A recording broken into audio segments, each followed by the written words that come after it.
Hey guys, so we got this PlayStation 5 board in, and customer said that he took it to a certain franchise, and it worked for about a day or two, and then it stopped working, and so they said that it wasn't their fault, and that to go somewhere else. And so we just got this in, and just by simple inspection, guys, whoever did this job was extremely messy.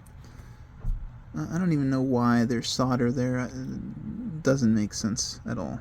But I'll tell you why there's no video, and it's because that HDMI is put on like a Lego piece.